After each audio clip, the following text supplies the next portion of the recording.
Ah, merci. Tu sais que je fais un club hypothétique, le club des pop-up. Le club pop-up, c'est le bonheur, quoi. Voilà. Non, mais déjà, là, t'as le cœur qui bat, quoi.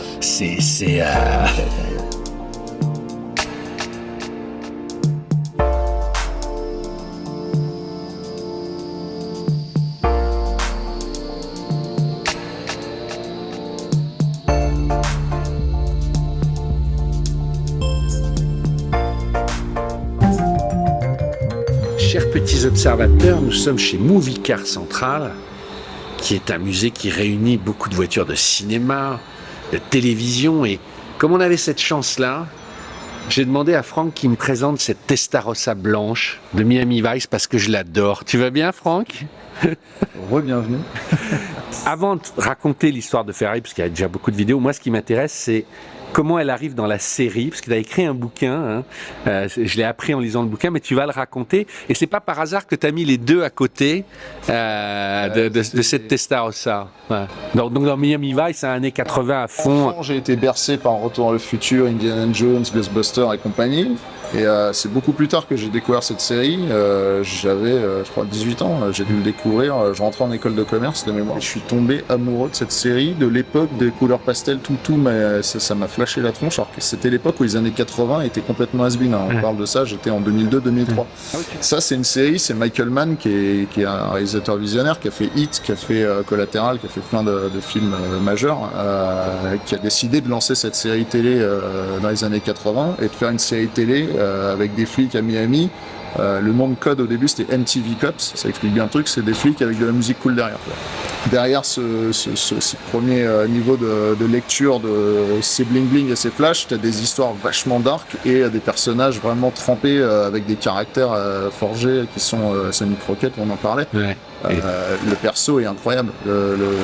La manière dont Don Johnson joue le gars qui a des problèmes, sa femme l'a quitté. Moi, c'est ça aussi qui m'a vraiment interpellé dans cette série, au-delà de tous les aspects cool. C'est que c'était la première fois où je voyais des fois des épisodes où ça finissait mal, c'est-à-dire que le gentil se faisait tuer à la fin, puis le mec pouvait rien y faire et le méchant sortait libre du tribunal et le gars peut rien faire. Dans les aspects bling bling de la série, il y a les voitures forcément, et donc ils voulaient une bagnole qui marque les esprits.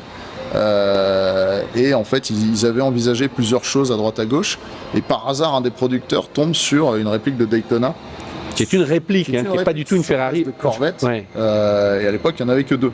C'est un gars qui s'appelle Al Mardikian, qui était une espèce d'importateur-exportateur un peu bizarre, qui faisait des choses bizarres avec les voitures, genre ça. Un peu borderline au niveau de la loi. Et donc, il avait produit deux répliques comme ça. En cabrio, quoi. En cabrio. Le producteur voit ça et dit, mais c'est ça qu'il nous faut, c'est génial, en plus ça coûte pas cher. Donc, il fout ça dans la série.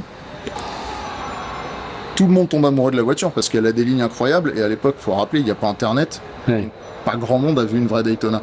Pas grand monde sait reconnaître une vraie d'une fausse. Et je vais te dire, encore aujourd'hui, quand je la sors, je vois très bien. Je me dis c'est une Ferrari. Très important de resituer, mais donc à l'époque, vraiment, les gens voient ça, ils se disent c'est une Ferrari. Il y a des logos Ferrari sur les roues, sur le capot, partout. Pour tout le monde, c'est une Ferrari. Elle a une gueule de fou, elle va très bien au personnage, ils sont les cheveux dans le vent à Miami. Sauf que qu'est-ce qui se passe, c'est qu'au bout d'un moment, il y a des gens chez Ferrari qui font mais attends. Parce que la série a du succès, donc voilà. Parce que si elle n'avait pas eu de succès, il y aurait peut-être. On s'en serait foutu, Mais comme la série fait un carton mondial et bat tous les records d'audience, les Italiens commencent à dire mais attends, ils se foutent de notre gueule, ils montrent une voiture qui n'a rien à voir avec une Ferrari, qui est une Corvette déguisée, et ils prétendent Ferrari. J'adore cette histoire. Donc les producteurs reçoivent évidemment un petit courrier sympathique, cease and desist, de la part des avocats Ferrari.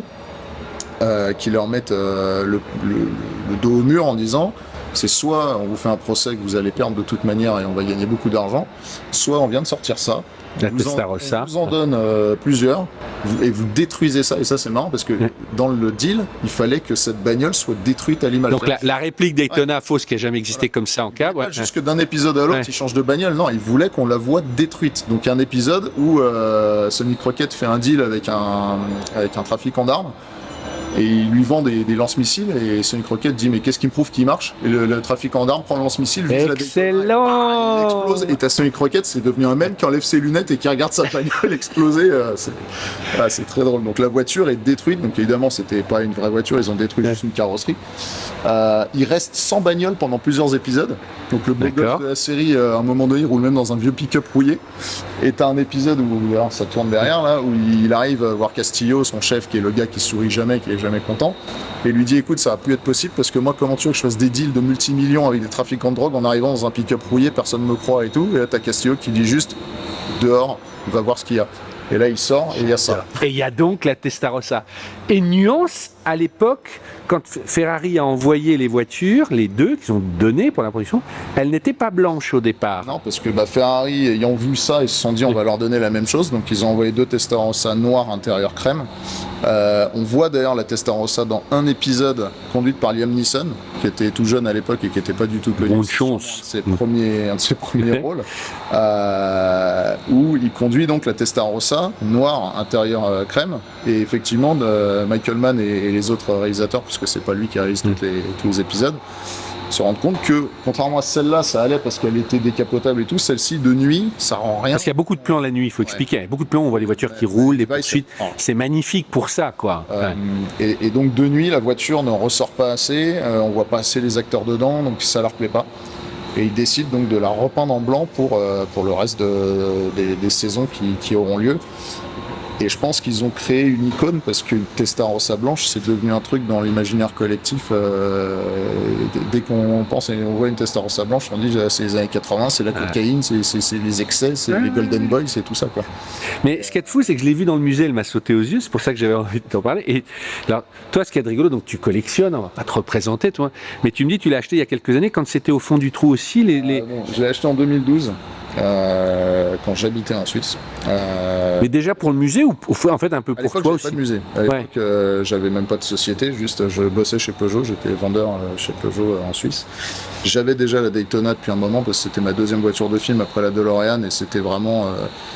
Pour moi, dans la série, c'était la Daytona qui m'avait plus marqué que la Testarossa. La Testarossa, je la trouvais cool aussi, mais déjà, je pensais qu'elle était inatteignable en termes de prix. J'avais aucune idée de combien ça valait, j'avais jamais regardé. Et comme je te disais tout à l'heure, on m'avait tellement dit du mal de cette voiture que je me disais, bon, je vais pas me lancer là-dedans si c'est pour devoir sortir 20 000 € tous les 4 mois pour la réparer. En gros, tout ce qu'on disait sur la Testarossa, c'est ce qu'on dit aussi, mais a priori, c'est un peu plus vrai sur la Countach, quoi. Sauf qu'au final, la Testarossa est une voiture vachement plus conduisible qu'une Countach. Donc tu l'achètes en 2012. Donc, j'ai une Daytona et un jour je nettoie la Daytona devant mon garage Peugeot et là passe un gars dans la rue, il vient me voir et me dit j'en ai eu une, je regrette trop de l'avoir vendue, vous êtes fan de Miami Vice? Oui, moi aussi, hein. Et il me dit vous avez une Testarossa? Je dis non. Il me dit mais j'en ai une aussi. Il me dit meilleure bagnole que j'ai jamais eue de ma vie. Je dis vraiment? Il me dit oui. Et donc je lui dis mais elle est pas dure à conduire, machin. Il me dit non, c'est des conneries, ça c'est les gens qui n'en ont jamais eu qui disent ça parce qu'ils sont jaloux. Il me dit franchement achetez-en une, vous regretterez pas. Je suis rentré dans le garage, donc j'ai fait 8 mètres jusqu'à mon bureau. J'ai été sur Autoscout. Je tape Testarossa et là, bam, je vois ça qui sort. Blanche donc en plus. 48 000 francs suisses à Zurich. J'ai pris la bagnole, je suis allé, je l'ai acheté direct. Et parce que vraiment, dans ma tête, ça valait une Ferrari, ça valait cher, quoi. Et 48 000 francs suisses pour ça. Donc 48 000 francs suisses à l'époque, ça faisait même pas 45 000 €. Viens, on va continuer la conversation à l'intérieur pour que les gens voient. Mais je décroche pas. Hein. Donc tu l'achètes, 48 000. J'arrive à Zurich, je monte là-dedans, ça sent bon le cuir. Je me dis bon, c'est déjà pas mal. De haut en bas, hein, je précise, il y en a partout. Et là, je découvre une finition parce qu'on me l'avait vendu nulle. Et je me dis mais c'est pas si nul que ça parce que c'est quand même c'est tendu de cuir absolument partout. Quand c'est pas du cuir, c'est du tissu qui est encore en bon état, de la moquette un peu partout. Et la voiture avait 36 000 km. Elle en a aujourd'hui 51 000 km. Je l'essaye, le moteur est onctueux, ça repart à 1000 tours minute. On rappelle, il est à l'arrière, 12 cylindres, 390 chevaux. 180 degrés, donc à plat, mais pas un boxer. Parce que si vous dites que c'est un moteur à plat, les gens disent non, parce qu'un boxer, c'est quand les cylindres ils font ça, alors qu'un moteur à plat, ils font comme ça. Bon. Ils se boxent pas. Donc c'est pas un moteur de Subaru, ça fait pas le même bruit, et donc c'est Testarossa, parce qu'ils ont évidemment peint les têtes en rouge. Reculasse, C'était la rouge. première qui s'appelait comme ça depuis celle des années 50. Et là, tu l'achètes et tu pars et justement à conduire dès le début, grosse angoisse ou tout de suite Non, vraiment, c'est... en plus, Zurich, pour rentrer jusqu'à chez moi, j'avais 3 heures d'autoroute, donc j'ai découvert une voiture qui est confortable. C'est sûrement une des plus confortables de toutes celles que je possède. Vraiment, les suspensions sont... En fait, c'est une autoroutière. Tu peux faire de la C'est route ça, sans ouais. être fatigué et vite. Et ce qui était un peu le cahier des charges à l'époque, quoi. Tu dois Parce qu'elle rouler, t'appelle 300 quand même, hein. On pouvait aller... Je suis monté sur ce compteur à 2,90 et je peux te dire que tu les as comme ça dans une voiture des années 80. Ouais, t'écoutes pas la radio, quoi. T'es deux mains sur le volant Si et... j'avais Danger Zone. Ah, quand même? Ah ouais? Ah, toi, t'es fort, toi, ouais. Si, pour me rassurer, la musique aide à passer outre ça. Mais vraiment, enfin, elle synthétise tout ce qui est marrant et cool dans les années 80. T'as ton compteur d'essence qui est là au milieu, au-dessus la température, qui est un peu une des choses que tu regardes le plus souvent dans cette voiture. Non, d'ailleurs, je dis une bêtise, c'est l'huile. Ouais. La température est ici. Et pression d'huile en haut. Et donc ça monte jusqu'à 7200 tours à peu près avant de décider d'arrêter de monter. Et je t'avouerai que j'ai jamais essayé d'aller plus haut parce qu'à un moment donné, ça reste une voiture quand même compliquée au niveau réparation, donc on va éviter de se créer des problèmes soi-même. Petit détail que j'adore, voilà, avec le petit Blaupunkt qui est en dessous, qui est exactement le même que dans la 205 de mon grand-père, d'ailleurs, c'est rigolo. Voilà. Ah, mais... Non, mais rien que ça. Déjà mieux. Non, mais déjà là, t'as le cœur qui bat, quoi. Il y avait même une montre, je crois. Ouais, alors je crois de mémoire, il faut... voilà. Voilà. Ça, c'est tellement les années 80. Mais je te rejoins, tu vois, je dis, tout ça est plutôt bien fini, là. Alors là, C'est quoi, ça? On le voit pas parce que du coup... Ah, c'est une lumière, en fait. Ouais. Regarde ça comme c'est beau. Ah, j'avais pas fait attention. Hyper tamisé. Et en fait, quand tu ouvres les portes, c'est ça qui s'allume, quoi. Ah ouais, mais c'est hyper classe.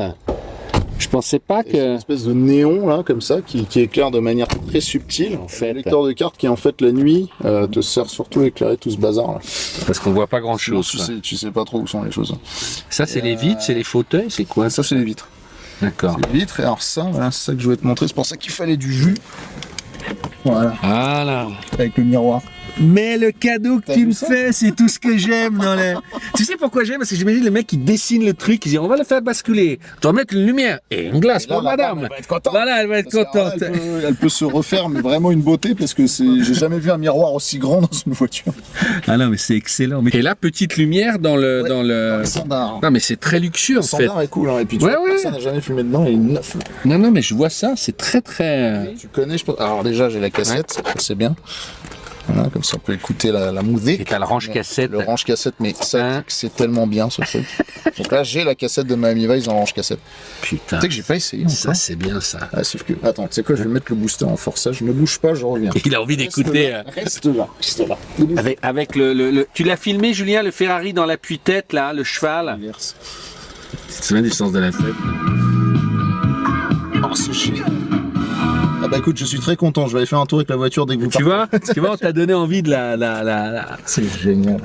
Mais alors, je reprends l'histoire. Donc, tu pars rouler avec, t'es épaté, mais tu m'as dit, je l'ai revendu et reacheté. Parce Alors. qu'à l'époque, donc, il n'y a pas le musée. Et là, tu te dis pas, je vais l'exposer au musée. Vraiment ma voiture. La première année, j'ai fait 10 000 bornes avec. Ce qui m'a permis de voir qu'elle est vraiment utilisable. Si tu peux presque tout faire avec. Elle est pas si basse, donc les dodanes, t'as pas besoin de faire comme les Ferrari d'aujourd'hui. Enfin, maintenant ils ont le lift, mais à un moment donné, tu devais prendre tous les dodanes en travers avec les voitures et tout. Là, tu passes comme si de rien n'était. Et le fait le plus étonnant, je trouve, de cette voiture, quand tu roules à 130 sur autoroute, tu fais que du 12-13 litres au 100. T'entends, Julien? C'est validé. Alors que n'importe qui se dit, Testarossa, ça doit être 20 litres, quoi. Non, non, tu fais du 13 litres au 100 et si tu roules tranquille, t'as pas de problème, quoi. Mais c'est quand même ça le morceau de choix. T'as les phares derrière aussi, ça fait cool. Ouais. C'est l'histoire avec les espèces de petits. Ça, on l'a pas dit, mais c'est vrai que ce qui a bluffé à l'époque, c'est justement les entrées d'air sur les portières avec les portières gruyères. Ça, c'était tout nouveau. La 348 a repris, mais dis donc, mais c'est propre ça, hein, Oui. franchement. Oui, non mais je suis assez fier de cette voiture. Elle fait partie de mon trio préféré des voitures que j'ai. C'est-à-dire que moi, dans ma tête, je voulais une DeLorean, ça et la DBS, quoi. C'est mon trio de tête. Alors pourquoi tu la revends à l'époque alors? Pourquoi je la revends? Et bien justement, je la revends quand je découvre du jour au lendemain que ça a pris de la valeur énormément, parce qu'une fois que tu as une voiture, tu regardes pas tous les jours la cote que ça fait, quoi. Et un jour, je vais sur un rasso circuit avec, et un mec me dit: ah, t'as une Testarossa, oh le bol, vu ce que ça vaut aujourd'hui. Et là, je prends mon téléphone et je fais: ah oui, maintenant ça vaut plus de 100 000 euros. Je fais: mais genre, je découvre ça par hasard en 2015-2016. Et à l'époque, je me tâtais déjà pour la DBS. Et je me suis dit, bah, autant que je la revende maintenant, avant qu'elle se détruise pour une raison ou une autre, parce que bah, tu sais jamais ce qui va se passer avec une vieille voiture. Et donc je me suis dit, autant encaisser avant que je fasse une bêtise, que je la mette dans un mur ou qu'on me la vole ou je ne sais quoi, pour pouvoir mettre des sous de côté pour acheter une DBS. Donc je la revends, je l'ai revendue aux alentours des 100 000. Ouais. Sauf que du coup, bah, la vie faisant, j'ai pas pu tout de suite me prendre une DBS. Je suis parti sur d'autres choses. Des années plus tard, j'ai pu acheter la DBS, mais elle m'a toujours manqué. À chaque fois que je voyais sur Instagram ou quoi une Testarossa blanche, je me disais: purée, c'est cool. Et il y a 2 ans, un abonné m'envoie un message, me dit: Franck, je viens de passer une Testarossa au contrôle technique, je crois que c'est ton ancienne voiture. Il m'envoie des photos, je dis: mais oui, c'est mon ancienne voiture. C'est génial d'avoir des relations, le mec que c'est. Et donc il me file les coordonnées du nouveau propriétaire. Je lui dis: mais vous êtes vendeur? Il me dit: oh, pas trop, mais bon, faut voir. Et puis on a discuté comme ça une fois tous les 3-4 mois pendant 3 ans. Et puis bah là, cette année, il te l'a revendu. Il dit: allez, on y va. Et il m'a dit: bon, bah allez, on y va. Et quand tu es remonté dedans, est-ce que tu as retrouvé le feeling que tu avais eu, tu vois, en disant: coucou, me revoilà chérie, quoi. C'est comme une histoire d'amour qui redémarre, quoi. Bah, d'ailleurs, ouais, la vidéo est sur ma chaîne, où vraiment il m'ouvre son garage, la voiture est là, et ça m'a fait bizarre, quoi. C'est vraiment l'impression de retrouver l'ex qui t'a largué il y a 10 ans et que tu as toujours regretté. Je me souviens que les toutes premières avaient le rétro là. C'est sur la première année, mais ça veut dire que quand elle a 2 rétros, c'est le deuxième millésime, je sais pas. Rétro, c'est à partir de la deuxième moitié de vie de la voiture. En fait, elle a eu. Au début, tu avais mono écrou, mono rétro. Ouais. Après, il y a eu mono écrou 2 rétro. Et après, ils sont passés à 5 écrous 2 rétro, qui était un peu la 3e phase, entre guillemets. Celle-là, c'est une 89. Sachant que la voiture, elle a été vendue de 84 à 91, comme ça, avant de devenir la 512 TR. Bon, alors évidemment, je l'ai racheté beaucoup plus cher que je l'avais. Je n'osais pas te demander, par délicatesse. Ouais. Je vais pas dire le prix, mais évidemment que je l'avais revendu plus cher que je l'avais acheté, mais je l'ai racheté plus cher que je l'avais vendu. Mais l'un dans l'autre, en fait, ça suit la cote, et j'ai envie de dire, si jamais je la revends, logiquement, il ne devrait pas y avoir de perte. Alors, moi, Franck, une fois n'est pas coutume, parce que moi, il y a un détail qui a attiré mon attention. C'est à l'arrière, tu vas me dire si c'était comme ça de série ou pas. Ben, le fait que le cheval soit noir sur la grille, est-ce que c'était comme ça à l'époque sur les Testa? C'était comme ça, et c'est la première fois que ça arrive chez Ferrari. C'était la première fois. Alors honnêtement, vu que je connais moins les récentes, je sais pas si c'est de nouveau arrivé depuis, j'imagine que peut-être oui. Mais c'était la première Ferrari où il y avait le cheval noir de la sorte. D'accord. Et c'est pas parce qu'il était mort, puisqu'il était pas encore mort au moment de la sortie de cette voiture. Donc c'est, je sais pas, j'ai pas l'explication. Mais avoue que c'est étonnant comme ça, parce que c'est vrai que cette arrière avec cette grille fait. Et d'autant plus quand elle est blanche, ça tranche, le noir et blanc, et c'est très bien que ce soit noir. Mais je dirais même que ça saute aux yeux. Ouais. Ouais. Là, a priori, elle bougera plus trop, quoi. Rouler, oui. Je vais quand même essayer de la réparer. Écoute, quand elle redémarre, quand l'alternateur sera réparé, tu m'emmèneras faire un petit tour, parce que non mais. Franchement, grâce à toi, tu vois, c'est assez rare. Mon point de vue a complètement changé sur ce que j'ai ressenti à bord, sur ce que j'ai touché, sur ce que j'ai vu. Je vois quelque chose de beaucoup plus sensuel que, tu vois. Je m'étais dit que c'est un peu une voiture de course et tout. Et ne serait-ce que le plafonnier, pour moi, ça dit tout et voilà. Donc, je suis rentré dedans la première fois que j'ai vu ce plafonnier, j'ai su que je l'aimais. Non mais vraiment. Ouais, mais tu vois, ça tient un peu de choses. Mais c'est cool. Ça tient un peu de choses. Ah oui, c'est vrai qu'on l'a peut-être pas filmé, ou alors je sais pas si je t'ai allumé. Tu vois les trucs qui sont allumés là en dessous. Oui, c'est quoi ça? Je voulais te demander les petites barrettes oranges. Qui calibrent la ventilation. Sauf que je sais même pas. Il faudrait que je lise un jour la notice. En gros, plus tu vas vers la gauche ou la droite, plus ça envoie l'air en bas ou en haut, quoi. C'est un truc pour pouvoir décider de où part la ventilation. Ça marche très mal, mais c'est génial. Mais c'est électronique de l'époque et on est hyper fiers de l'avoir, quoi. Voilà. De toute façon, tout ce qui peut s'allumer et clignoter, c'est génial. Non, bah écoute, c'est top. Merci, Franck. On reviendra. C'était du vol, comme j'aime, mais elle est très belle. Garde-la. Et puis, voilà, hein. Vous avez compris, vous pouvez venir. On est où, là, le musée? Enfin, je mettrai l'adresse, mais c'est dans le 91, 10 minutes en dessous de Montlhéry. Voilà. La Nationale 20. Voilà. Si vous aussi voulez nous présenter votre voiture, vous connaissez. Petite observation automobile tout attaché avec DS, gmail.com. Quelques photos, rapide description. Si elle retient notre attention, on vous appellera puis vous viendrez nous la présenter. À bientôt. Au revoir.